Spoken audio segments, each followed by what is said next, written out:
You're welcome to my presentation.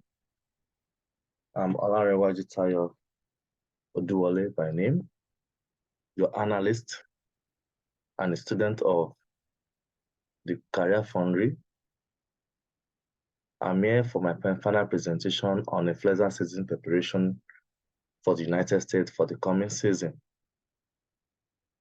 The United States has an influenza season where more people than usual suffer from flu. Some people, particularly those in the vulnerable population, develop serious complications and end up in the hospitals. Hospitals and clinics need additional staffs to adequately treat extra patients. And the medical staffing agency provides the temporary staffs required to carry out this exercise and to fill in the gap for the short staff in the state hospitals and clinic. Before we can assess this analysis, we need to ask some questions. Who are the vulnerable populations? Which state has the highest affected population? When is the flu season? And how many resources is needed? In order for us to provide solutions to the following questions, we need to know what and who are these vulnerable populations. But before we go into that, let us look at the impact of this influenza death on the United States populations. From the data gathered from 2009 to 2017, we can see that the death rate has not fallen beyond 66,000 deaths per year, which is of great impact on the population. And we have the highest peak of it to be 74,070 deaths in 2015. In the last season year, which is 2017, we have 71,896 deaths that arises from this influenza. So, who are these people that is being affected by the death? That is, what age group are seriously affected, fall into this death rate? And that is what we want to consider by knowing who are the vulnerable people, the vulnerable populations. So that leads us to the first questions. Who are the vulnerable populations? The vulnerable populations can be seen to be from the age of 65 years and above, and those that fall within 5 and less than 5 years. From the data gathered here, age group deaths in 2009 to 2017, we can see that those within the age bracket of 85 years and above recorded a total death of 218,142 deaths. And 75 years to 84 years has 112 to 123 deaths in total.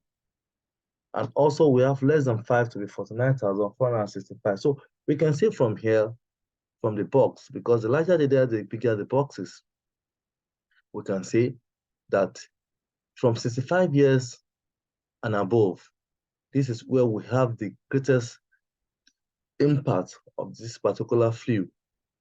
And that is where we recorded the highest death from this influenza, from the influenza. And if it can peak per year, let's move to 2015 or move to 2015, we can see that in 2015, we still have the distribution to be in that format. So we can agree that those that fall within the age bracket of 65 years and above has feel the impact of this particular flu influenza death. So now it comes to how does this affect the state? From this analysis, we can say the gray circle here represents the population census of those that fall within this age group. And we can see that the larger the populations, that's the larger the circles. Like from here, we can see California, Texas, New York, to have Ohio, to have bigger circles. So that shows in the extent of the populations. And the darker the blue color shows the impact, the higher the impact of the influenza death. Like if you just pick on 2015 here, we have the death rate to be 6,000, and we have the population to be 7,000, to be 7 million. Yeah, like somewhere here, like Montana, we have the death rate to be 589, while the population is just around 209,693. So those that fall within the age group. So we can see from here that the greater the populations of those that fall within that age bracket, the higher the death rate of influenza.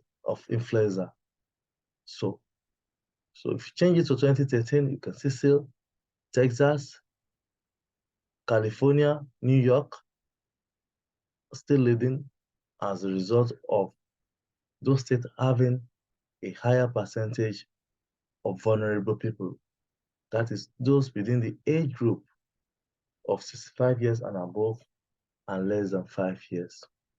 So that takes us to the next questions of when is the flu season? When is this particular flu season? From the analysis, we can say that the flu season is all through the year. The flu season is all through the year, but as its peak in January. So all through the year, rises from September and side declining also from April. So from April to August, there's a drastic decline in the flu, but from September, there's always a rise in the flu death rate, and which is peak in January in most of the states. In most of the states. So generally, the flu is experienced in all states all through the month in the year, which is peak in January. And in top 10 states, the flu spread all through the month in the year with a gradual rise in August and at its peaks in January. From here, we can see the top 10 states of the death rate of flu that has been affected by flu. And we can see California, New York, Texas, Florida, Ohio, and Tennessee fall within all the 10 states here.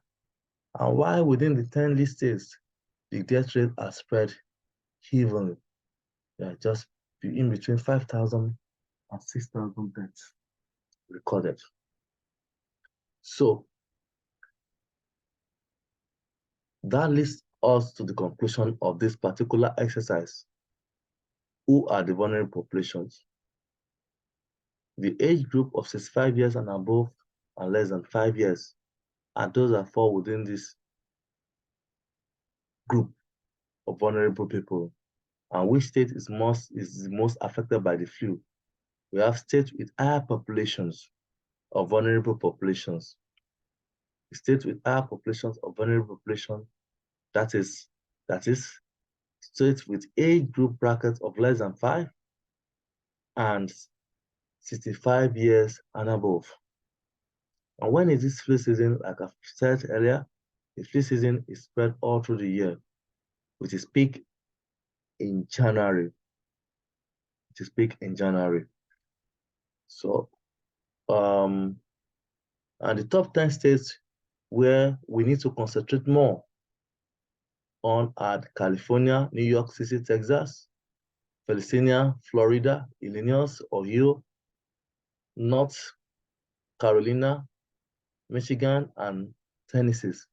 These are the 10 states that we need to focus our attention more on so that we can allocate more resources in that particular state for them to be able to cater for the patients.